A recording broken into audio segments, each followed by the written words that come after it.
The thing about self-discipline is that it is necessary for everything you do in your life. You have to be self-disciplined. If discipline comes from somewhere else, it's very, very hard to remain consistent because you tend to resist. It's wild because I see trainers and they're in the gym with people, and the guy or girl that they're working out hates their workout, hates it, because the discipline is coming from somewhere else.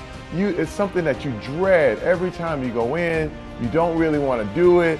It's like, but oh no, my trainer's here. He's about to, beat me up and make me feel crazy. Well, the truth is, every trainer should work his way out of your life. Anybody who's working you out, your teachers, your trainers, your people, they have to train you to get out of your life. So you can go ahead, do your own workout, do your own thing, practice self-discipline. Now, one thing I want to straighten out, big time. Discipline is not punishment. It's not. Discipline is training.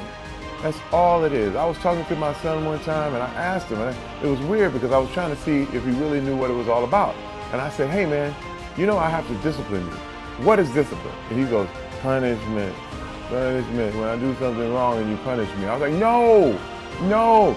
Discipline is training. If you change your mind, your mindset, and really focus it on what discipline really is, you start to welcome discipline. You welcome self-discipline into your life. Let me start with the number one key to self-discipline. Remove temptation. You must remove temptation if you are going to have self-discipline. I'm trying to say, if you are trying to lose weight, if you are trying to get better, if you are trying to do things in a good way, you have to remove the temptations. Me, I had a problem with pornography years ago. And now it's one of those things that I had to eliminate temptations. I had to eliminate things that I felt would trigger me and get me back going on the wrong path. And it's really, really subtle. One of the things is by examining the way you think and how you act in a given situation. I find that there were times like Friday night is when I felt like that was the time to view pornography. You know why? Because I remember everyone going out on Friday and it feeling real sexy and feeling like woo, and women and this and dancing and partying and all that. And then I would do it. I'd say, no, I'm not gonna do that. I'm a good boy, but I'm gonna stay home and I'm gonna watch porn, which was a horrible, horrible habit. So Friday night, I know when those feelings are coming and when I get sensitive and I feel like, this might be the time to click on something, you know what I mean? And I know it and I head it off at the path. You just make sure that you know where you are and you avoid those temptations. Same thing with eating. If you know you have a problem with donuts, do not go to the donut shop to get your coffee. You know what I mean? Go to a place that doesn't have donuts or something that you know is your vice, that you know you shouldn't do. Another thing, you can be proactive when I say avoiding temptation.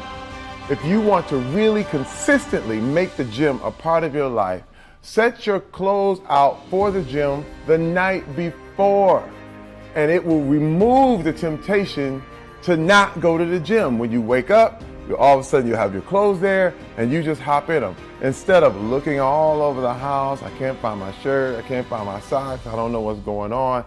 You'll have your clothes there and there will be no excuse for you not to go. Avoiding temptation is a way of life. By doing one thing differently, you can avoid all kinds of temptation, and it is the key to your self-discipline. Now, let's talk about the next key. Number 2 is to eat regularly and healthily. In therapy, there was a phrase that we used to use all the time called HALT, H-A-L-T. And that means when you are hungry, angry, lonely, or tired, you have to be really, really conscious of what's happening. It's called HALT. Anytime you're hungry, angry, lonely, tired, HALT. Look at what you're doing. Examine it. If you're hungry, get something to eat.